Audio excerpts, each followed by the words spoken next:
Hello friends, welcome back to my channel Future Learning Point. आपसे request है कि हमारी वीडियो को लाइक करें, comment, share and press the bell icon for new notifications. आज का हमारा टॉपिक है waterfall model. The waterfall model is a classical model use in system development life cycle. जो वाटरफॉल मोटर होता है वो एक क्लासिकल मोटर होता है जो यूज होता है सिस्टम डेवलपमेंट लाइफ साइकिल्स में, जो क्रिएट करता है system with a linear and sequential approach में। It is very simple to understand and use. In a waterfall model each phase must be completed before the next phase can begin. Waterfall model में जो पहला phase है वो जब वो complete होएगा तभी नेक्स्ट फेज स्टार्ट होएगा and there is no overlap in interface. History of waterfall model. The first formal description of the waterfall motor is often cited as a 1970 article by Winston W. Loisy. Loisy did not use the term waterfall in this article. Loisy presented this article as examples of frame not working motor. Features of waterfall motor. A waterfall motor is easy to flow. जो waterfall motor होता है वो easy होता है flow करने में। It can be implemented for any size of project. ये implemented है for any size of project के लिए। Every stage has to be done separately at the right time, so you cannot jump stages. जो stage है वो separately light time पे work कर पाती है और हम कोई भी स्टेज जंप नहीं कर सकते। Documentation is produced at every stage of a waterfall motor, allowing people to understand what has been done. Testing is run at every stage. जो टेस्टिंग होती है वो रन होती है एवरी स्टेज में। इसके कुछ फेसेस है। सबसे पहले आता है इसमें रिक्वायरमेंट, फिर डिजाइन, फिर implementation, verification and maintenance. Phases of waterfall model. Waterfall model has 5 different phases which are following: requirement gathering and analysis, design, working, testing, maintenance. अब हम इसे ब्रीफ डिस्क्रिप्शंस बनती हैं इन फेसेस के बारे में। Requirement gathering and analysis. This is the first phase of waterfall model. ये first phase है वाटरफॉल मोटर का जो इंक्लूड करता है meeting with the customer to understand is requirement. ये हमारी मीटिंग करवाता है और हमें बताता है कि कस्टमर की क्या क्या रिक्वायरमेंट्स है। It is very important to understand the customer requirements and expectations. ये बहुत ही इंपॉर्टेंट है जो हमें बताता है कस्टमर की क्या रिक्वायरमेंट है, क्या एक्सपेक्टेशंस है, so that the end product meet is specifications. All the requirements are well documented and discussed further with the customers for reviewing. जो रिक्वायरमेंट्स है वो वेल डॉक्यूमेंट होती है और डिस्कस होती है बाद में कस्टमर की फुलफिलिंग के ऊपर और कस्टमर से रिव्यू चल रहा है।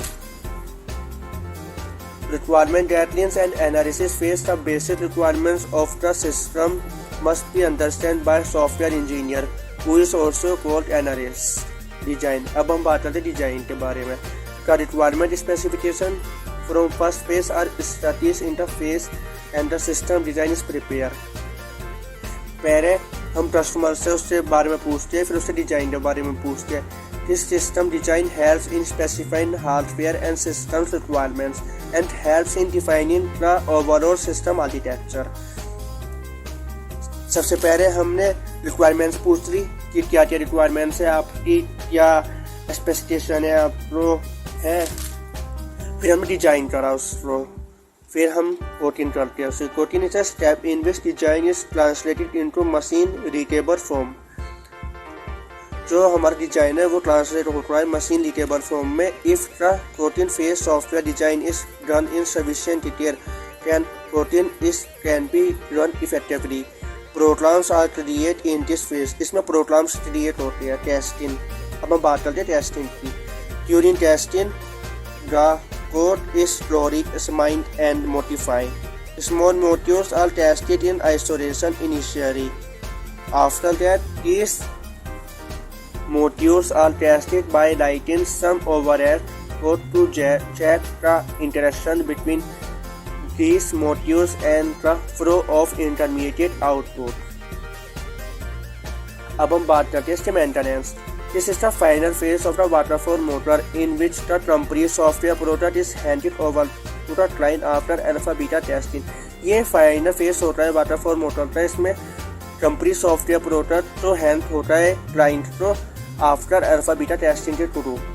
After the software has been developed on the client side, जो सॉफ्टवेयर डेवलप होता है क्लाइंट साइड पर, तो it is the duty of the software development team to undertake routine maintenance activities by visiting the client side. If the customer suggest changes or enhance the software process has been followed or over again right from the first phase, that is requirement analysis। अगर customer को कोई change करना है उसमें, अगर उसको software पसंद नहीं आया तो वो शुरू ही होएगा फिर फर्स्ट फेज के शुरू ही। The usually the longest stage of the software is the phase the software is updated to meet the change in customer needs। वो सबसे पहले चेंज रिलेटेड जो कस्टमर के अकॉर्डिंग कोई नीड्स है उसकी update to automate changes in the external environment, correct errors and oversights previously anticipated in the testing phase, enhancing the efficiencies of the software, observe that feedback loops, allow for corrections to be interrupted into the motor। फिर वो customer से feedback मांगे कि अब इसमें कोई issues तो नहीं है इस मोटर्स में। इससे कुछ एडवांटेजेस है, ये सिंपल है and easy to understand and use, works well for smaller project where requirements are very well understood, phases are processed and completed one at a time। It is easier to develop various software through this method in short span of time, clearly define stages, easy to arrange tasks। इसके disadvantage है high amount of risk and uncertainty। The customer can see working motor of the project only at the end। Not a good motor for compress and object-oriented projects। If we want to go flat, then it is not possible in this motor। अगर हम इस motor में अगर हमारे कुछ changes इसमें है verification में, तो हम ऐसे पीछे नहीं जा सकते, हमें शुरू से स्टार्ट करना पड़ेगा रिक्वायरमेंट्स से ही। ये सारे पॉइंट का मतलब है। It is difficult to follow the sequential flow in software development process। ये बहुत ही डिफिकल्ट होता है जो इसको फॉलो कर पाता है sequential flow in software development process में। ये हमारा आज का टॉपिक था, आई होप आपको ये समझ में आया होगा। Thank you and have a nice day.